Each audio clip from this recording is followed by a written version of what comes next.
bonsoir. Bienvenue dans le 20h de ce samedi 29 décembre. Voici les titres. L'ambassadeur de Turquie en Côte d'Ivoire fait ses adieux au président de la République, Alassane Ouattara.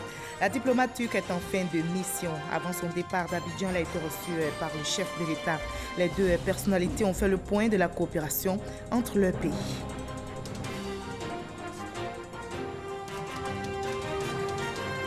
6 enfants périssent dans les eaux de la lagune. Leur pirogue avec à son bord 11 personnes a chaviré dans la lagune du côté d'Anoumambo.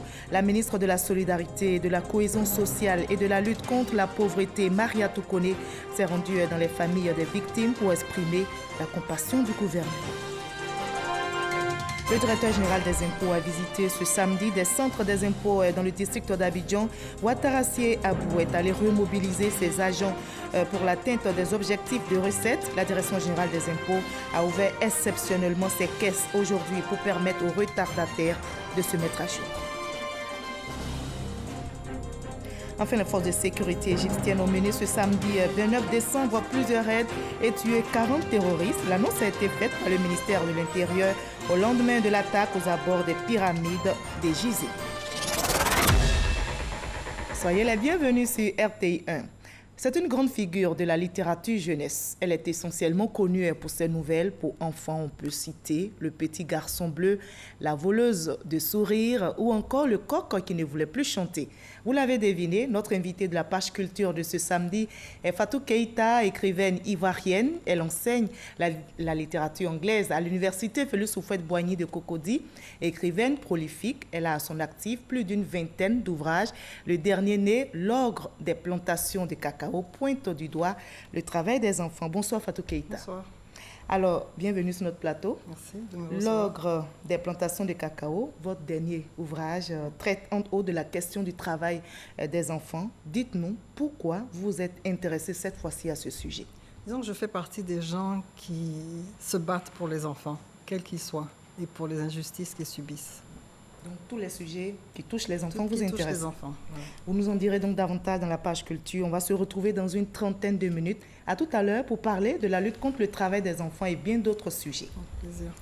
L'ambassadeur de Turquie en Côte d'Ivoire est en fin de mission. Avant son départ d'Abidjan, la diplomate turque a été reçue par le président de la République, Alassane Ouattara, à qui elle a fait ses adieux. La rencontre a eu lieu hier vendredi à la résidence du chef de l'État à la Riviera Golfe de Cocody. Les deux personnalités ont fait un large tour d'horizon de la coopération entre le pays. À Ouattara. L'ambassadeur de Turquie, Ezra Demir, quitte définitivement la Côte d'Ivoire après plus de 4 ans de présence. La diplomate turque est venue faire ses adieux au président de la République, Alassane Ouattara. L'occasion pour elle d'évoquer avec le chef de l'État les acquis de la coopération entre la Côte d'Ivoire et la Turquie. La Côte d'Ivoire est devenue mon pays d'adoption. Mais toute bonne chose a un fin, donc c'est le moment de partir. Mais en partant, je vais porter une partie de la Côte d'Ivoire avec moi dans mon cœur. Rappelons que c'est en juillet 2014 que l'ambassadeur Ezra Demir a présenté ses lettres de créance au président de la République.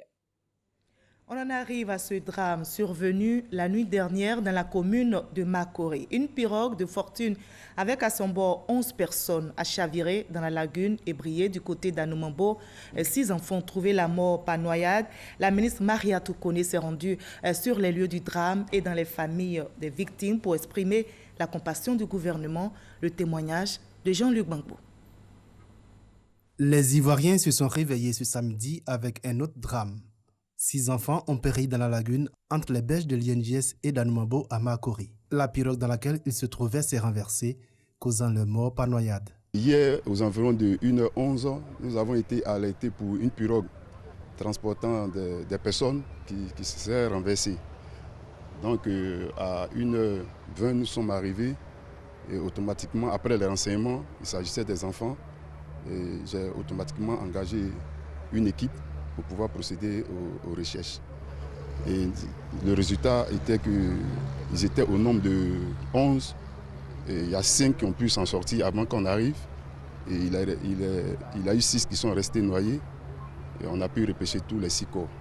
Informée du drame, la ministre en charge de la solidarité et de la cohésion sociale s'est rendue sur le site du sinistre en compagnie du préfet d'Abidjan.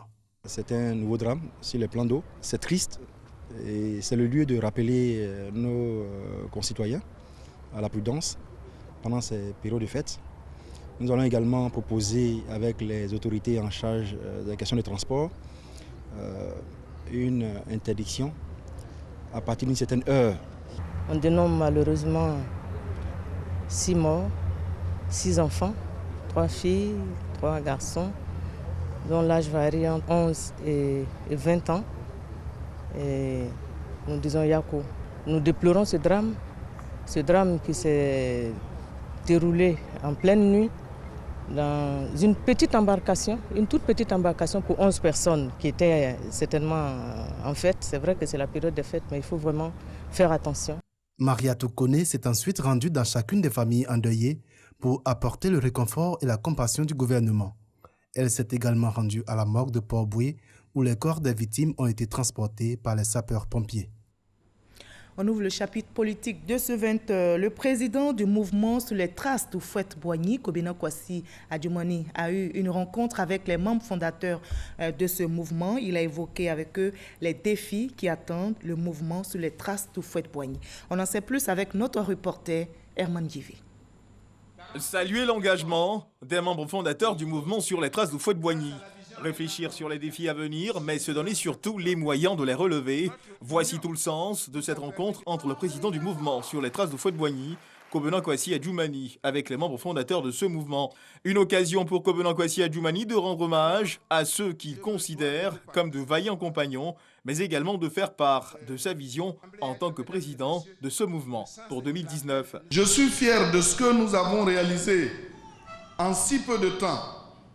Notre premier objectif sera bientôt atteint avec la mise en place du parti unifié.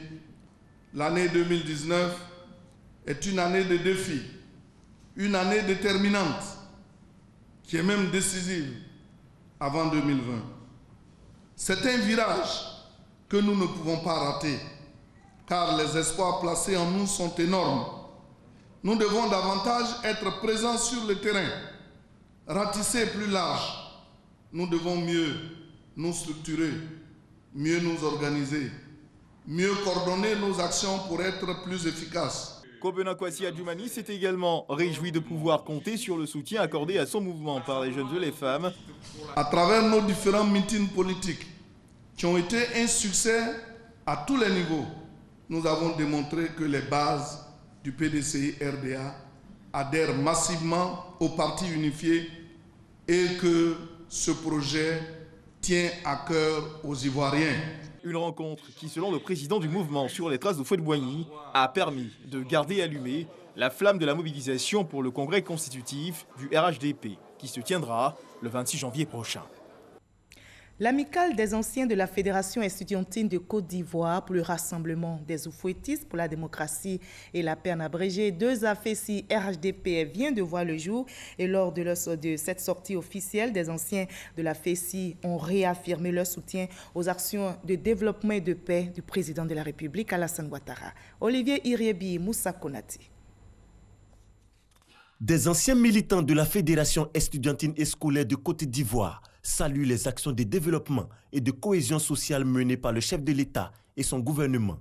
Réunis au sein de l'amicale des anciens de la FESI, ces ex-leaders estudiantins ont décidé d'apporter leur soutien à la vision du président de la République Alassane Ouattara pour la création du parti unifié, le rassemblement des Oufouettistes pour la démocratie et la paix.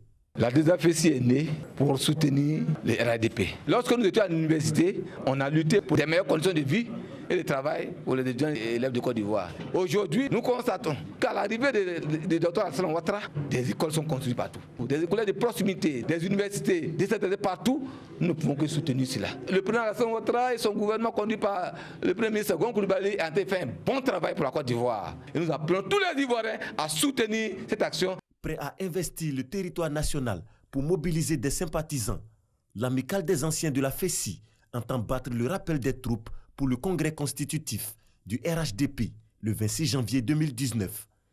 Le ministre de la Jeunesse et de l'Emploi des Jeunes vient de prononcer une conférence de presse. Mamadou Touré annonce les états généraux de la jeunesse prévus en janvier prochain. Il veut donc s'engager pour un nouveau pacte social avec les jeunes.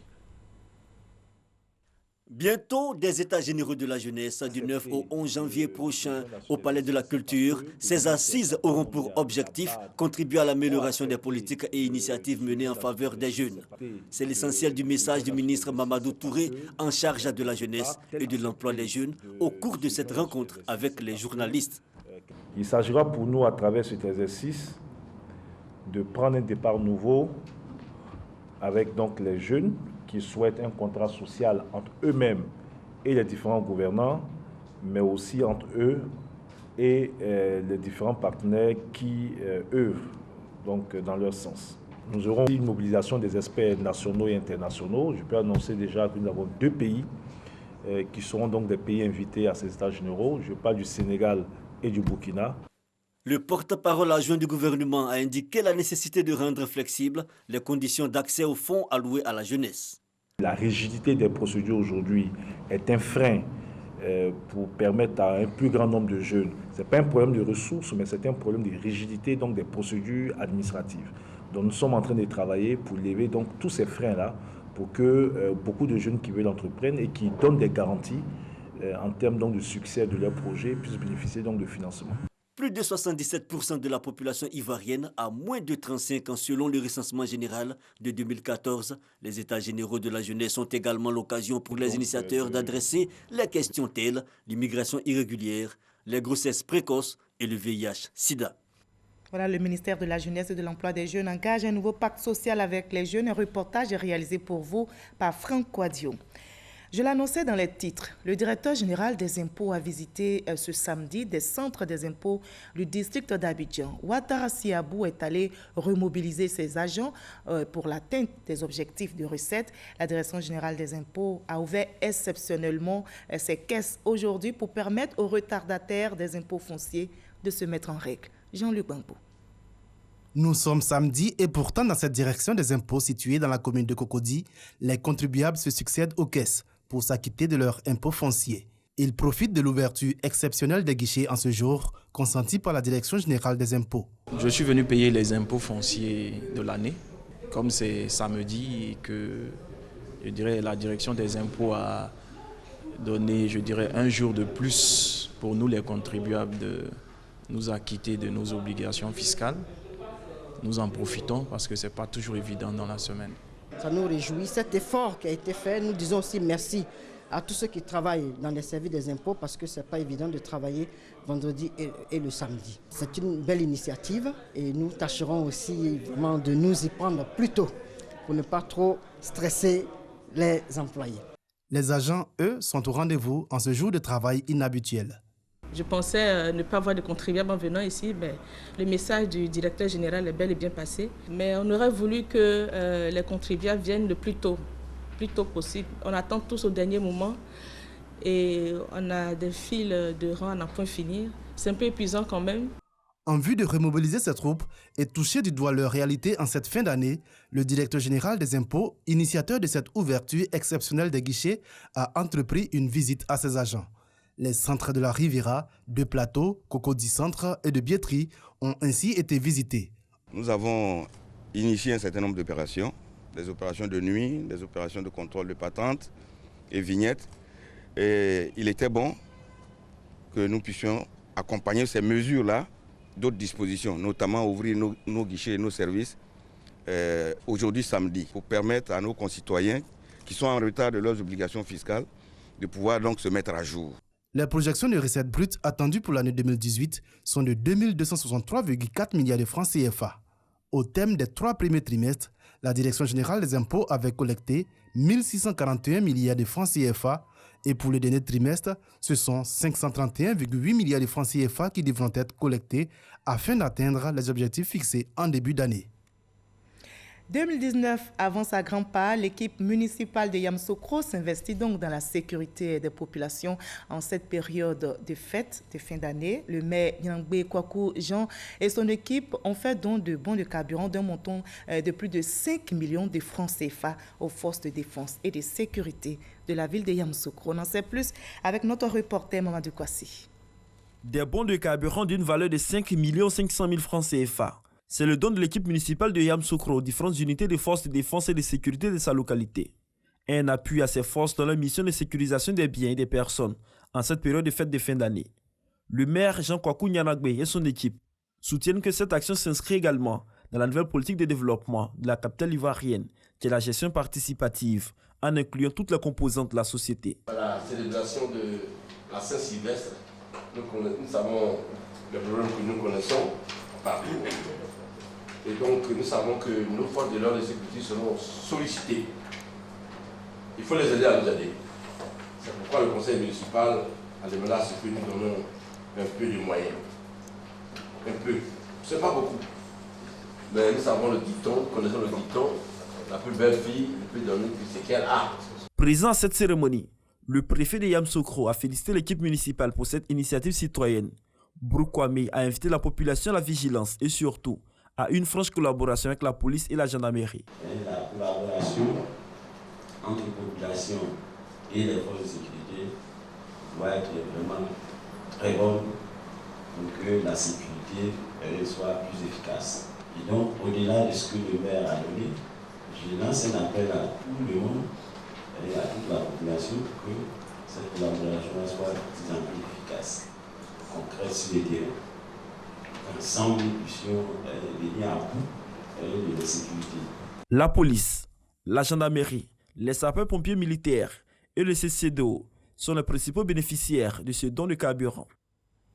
À San Pedro, les forces de défense et de sécurité s'activent aussi pour la sécurisation des personnes et des biens. Ces forces font du sport. Objectif, se mettre dans de meilleures conditions physiques en vue d'assurer efficacement la sécurité. On en sait plus avec notre correspondant sur place, Sam Kona. Ils sont venus nombreux prendre part à ce footing de fraternité et de cohésion au sein de la Grande Armée représentée ici à San Pedro.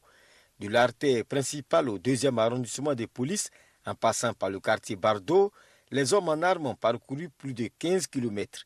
Une fois au sein du 2e arrondissement de police, place aux séances d'étirement, d'abdos, de pompes et de relaxation. Les tout-petits sont venus encourager leurs parents. Les aînés sont également présents pour encadrer les jeunes. On a besoin de ça pour travailler tous les jours, et ça fait du bien. Voilà. Pour ces fêtes de fin d'année, la sécurisation des biens et des personnes préoccupe les forces de défense et de sécurité. Au-delà de l'aspect santé, joie que cela nous procure, c'est le lieu de montrer l'esprit de solidarité entre les forces de San Pedro. C'est le lieu aussi de montrer, en prélude aux fêtes de fin d'année, à la population qu'elle a une police, une gendarmerie, une armée forte, prête à combattre pour leur sécurité. C'est dans une bonne ambiance que les frères d'armes se sont quittés. Physiquement prêts, ils vont veiller sur la sécurité pendant ces fêtes, le réveillon de la Saint-Sylvestre et la fête du Nouvel An. Hors de la Côte d'Ivoire, un peu plus de 24 heures des élections générales en RD Congo. Une réunion s'est tenue hier vendredi dans la capitale Kinshasa à l'initiative de la communauté de développement des États de l'Afrique australe et de la commission électorale. Et cette réunion a rassemblé des candidats à la présidentielle et leurs représentants. À l'issue de la réunion, le président de la CENI a confirmé que le vote aurait bel et bien lieu demain dimanche. Toujours sur le continent africain, en Égypte, les forces de sécurité ont mené ce samedi 29 décembre plusieurs raids et tué 40 terroristes. L'annonce a été faite par le ministère de l'Intérieur au lendemain de l'attaque aux abords des pyramides des Gizeh. Ici en Côte d'Ivoire, les humoristes ivoiriens vous donnent rendez-vous tout à l'heure au Palais de la Culture de Trècheville pour Bonjour Tour 2019, émission humoristique organisée chaque année par la RTI. Avant ce rendez-vous d'aujourd'hui, hier vendredi 28 décembre, du côté de Cocody s'est tenu le premier spectacle dénommé Before pour permettre aux spectateurs de suivre en exclusivité les meilleures nouvelles, blagues de Bonjour. Ouattara Walter.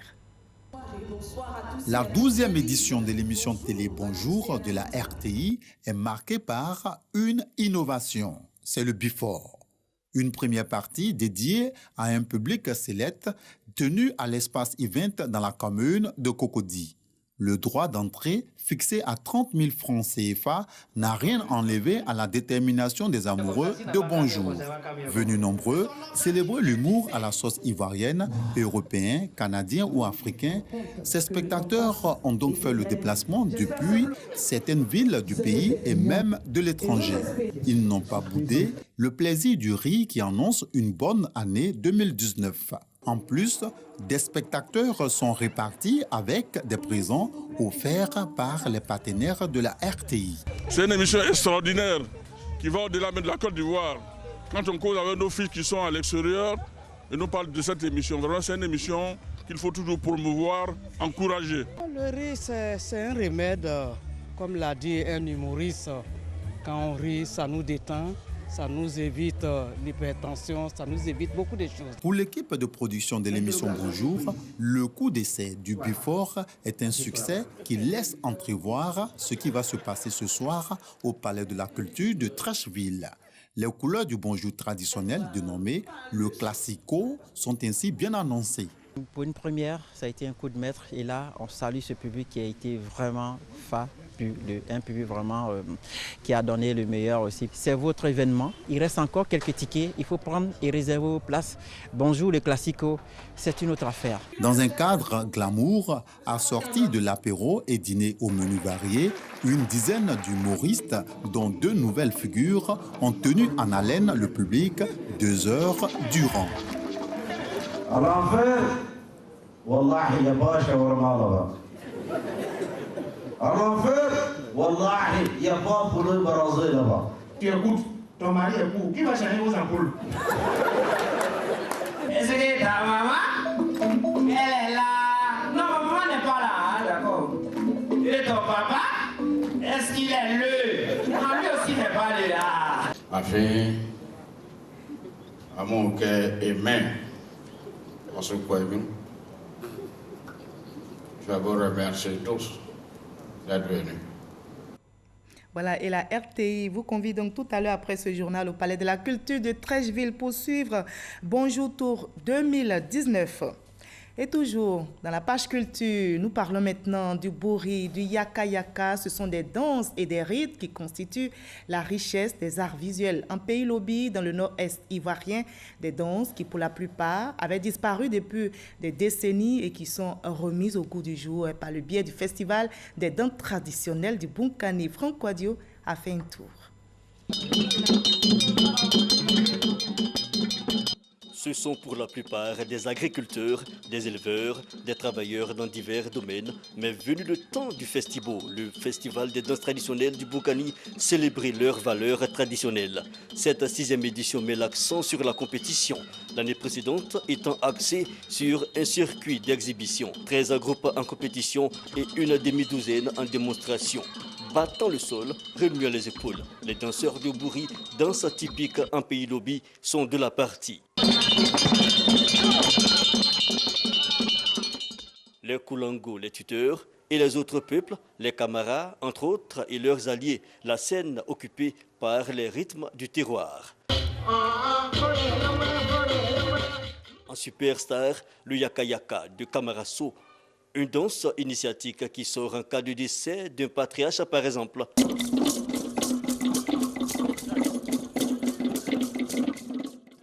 Ou encore le koto de Tougbo, danse de réjouissance. Et pourquoi pas le pina du Yolongo, un mixte des danses locales.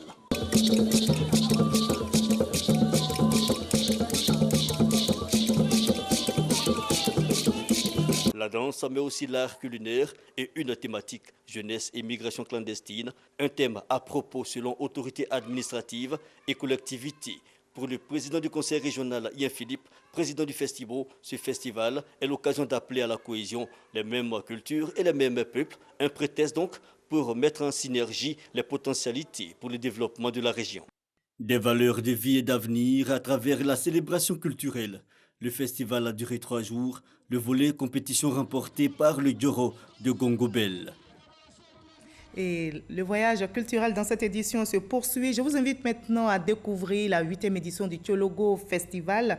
Notez que cette édition 2018 accorde une place de choix à la lutte contre l'immigration clandestine. Kader Sogodogo. Et c'est parti pour la 8e édition du Tchologo Festival. En plus des volets culture et social, un thème d'actualité est au cœur des retrouvailles, l'immigration clandestine. Le Tchologo Festival s'invite dans la lutte contre ce phénomène. Nous avons décidé cette année de voir avec la promotion de nos valeurs culturelles, de notre patrimoine touristique, comment nous pouvons venir en aide à tout ce qui est action menée déjà au niveau gouvernemental pour pouvoir aider nos populations et prévenir le fléau de l'immigration clandestine. Au centre culturel de Fekese-Dougou, des universitaires ont longuement évoqué les dangers liés au phénomène de l'immigration clandestine. Un message bien perçu par les jeunes de la région du Tchologo. Il est important pour nous, la jeunesse de ce beau pays, de comprendre que l'intérêt et le développement de la Côte d'Ivoire ne se fera qu'avec nous. Alors, à travers les différents conférenciers qui nous ont démontré l'importance de rester dans notre beau pays qui est la Côte d'Ivoire, et de vraiment prendre ce message-là à cœur et de travailler à cela. L'initiateur du Tchologo Festival, Guillaume Soro, président de l'Assemblée nationale, était représenté au lancement de la 8e édition par le député de Séguéla. Il salue un festival qui gagne en maturité. Permettre autour d'un événement que les fils et les filles d'une région se rencontrent, n'est-ce pas, dans la région, débattent des questions de développement, n'est-ce pas, de cette région-là, est essentiel. C'est vraiment important et le fait d'avoir cette initiative-là est vraiment louable. Le Tchologo Festival, c'est aussi la découverte de sites anciens. Faisons connaissance avec le Dianouma, au quartier Zendel de Fekese-Dougou. Ce lieu est un lieu sacré et c'est un lieu que tout enfant autochtone de Feke, pas autochtone de Feke, qui rentre dans la ville de Feke, doit se dire que Diama est un lieu sacré de la ville de Feke et qu'il doit respecter les coutumes que la ville de Feke, de Felkesi demande. Wangolo Dougou et Kong seront également visités par le Tchologo Festival, dont le point culminant cette année est un concert géant avec l'artiste Fali Ipupa, offert gracieusement par le président de l'Assemblée nationale avec un feu d'artifice. Et nous partons un peu le Maroc pour un autre festival culturel qui a lieu en marge du Festival du cinéma africain de Kouriba. Notez que des professionnels du cinéma ont animé un colloque sur le thème « Le cinéma africain et le droit des immigrés ». Issa Tchouna Yeo depuis le Maroc. Un festival culturel pour parler des droits des détenus africains à Kouriba. La 2e édition de ce festival inclut dans le Festival du cinéma africain de Kouriba a été l'occasion pour les organisateurs de faire vivre des moments agréables aux prisonniers immigrés. Au Festival de Kouriba, nous apportons comme ça une petite contribution. Nous savons bien qu'elle ne règle pas les problèmes personnels et psychologiques des gens qui sont derrière les murs. Mais si ça peut leur donner un petit rayon de soleil, comme ce petit rayon d'aujourd'hui, ben on se sentira heureux d'avoir servi à quelque chose. Un moment apprécié par les détenus. Quand on est départ avec ce festival, on a une information, un message qu'on est pris ici dans le festival. Quand quelqu'un a retour à son place, il va réfléchir avec ça. Ça aide dans la vie. Nous sommes avec des acteurs africains et on a reconnu les détenus comme les êtres humains. Parce que ce n'est pas facile d'être en prison, mais aujourd'hui nous sommes là, nous sommes dans un festival comme ça. C'est une grande chose parce qu'il y a des gens qui veulent être dans ce festival, mais ils ne sont pas là. Cette présence des festivaliers à la prison locale de Kouriba a donné lieu à l'animation d'un colloque sur le thème « Le cinéma africain et les droits de l'immigré ». On ne peut pas empêcher les gens de bouger. Mais à partir du moment où on accepte le fait que les gens doivent bouger, il faut créer les conditions d'une interaction. Des gens qui bougent vers d'autres horizons, et des horizons qu'ils vont trouver et que ces horizons soient prêts à les accueillir en faisant l'effort de connaître leur background culturel, d'où est-ce qu'ils viennent, que ce ne sont pas n'importe qui parfois. Les droits de choix des immigrés sont souvent remis en cause ou bafoués. Et c'est heureux que le cinéma peut jouer ce rôle parce que par essence, et comme je l'ai rappelé dans ma communication, le cinéma, c'est cette âme-là qui éveille les consciences, qui transforme l'homme et qui conscientise. Et faire en sorte que ce cinéma aujourd'hui ne doit jamais mourir parce que c'est aussi de notre responsabilité. La prison locale de Kouribga compte 171 détenus immigrés à ce jour. On a appris la triste nouvelle la nuit dernière. L'écrivain et homme politique malien Seydou Badian Kouyaté, auteur de l'hymne national du Mali, est décédé à l'âge de 90 ans. Seydou Badian Kouyaté est l'auteur de plusieurs ouvrages, dont La saison des pièges et Sous l'orage. Dans ce dernier roman, écrit dans les années 50 et au programme au collège et au lycée dans plusieurs pays d'Afrique, il relate un conflit de générations dans une Afrique tiraillée par les divergences entre jeunes et anciens. Voilà, adieu Seydou Badian. C'est l'heure de l'entretien avec notre invité de la page culture. On vous retrouve, Fatou Keïta, pour parler de votre ouvrage, Log des plantations de cacao. Alors, c'est votre 25e ouvrage pour enfants. Oui, absolument. D'accord, une histoire qui raconte la vie d'enfants dans une plantation de cacao. Et comme dans presque toutes les histoires pour enfants, il y a un méchant. Allez, parlez-nous de l'ogre. L'ogre, il y en a beaucoup. On ne les appelle pas des ogres, mais on les croit gentils, ils sont méchants, ils ne pensent qu'à eux-mêmes, ils utilisent les enfants des autres, pas leurs enfants, ils les font travailler pour avoir de l'argent, et ça, il y a beaucoup de gens comme ça qui sont tapides à l'ombre. J'ai voulu en parler aux enfants eux-mêmes, parce qu'on a beaucoup parlé du travail des enfants, mais entre grands. Là, je voudrais impliquer les enfants pour qu'ils sachent, ceux qui sont à l'école, qu'ils sachent que, bon, ils ont quand même quelque part de la chance d'être à l'école, parce qu'il y a certains de leurs camarades qui sont dans les plantations, qui sont dans les mines d'or, qui vivent des situations difficiles. Qui vivent des situations difficiles et à qui on a volé leur jeunesse. Et l'ogre était le voisin de Julie, la petite Julie. Oui. Alors, l'ogre des plantations de cacao est une histoire qui a aussi intéressé notre confrère Franck Quadio. Il a lu l'ouvrage. Voyons son résumé et on en discute par la suite. On leur tendit des paniers, des dabas, des râteaux, des machettes. Et toute la journée, les enfants travaillaient à main nue. Monsieur Zigo, l'ogre des plantations de cacao. L'ogre des plantations de cacao. La réalité des enfants exploités dans les plantations de cacao par des individus véreux.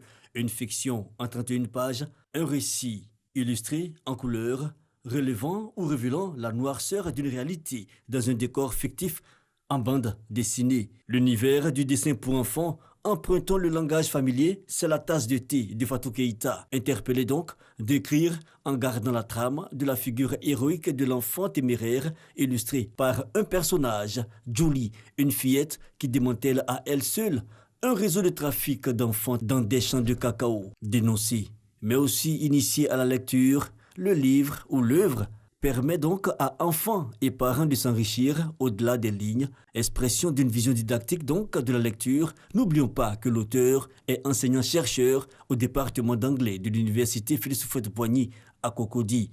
Fatou Keïta a en 1996 abordé l'espace littéraire avec un recueil de contes, Le Petit Garçon Bleu, qui a obtenu le premier prix du concours de littérature africaine pour enfants de la CCT.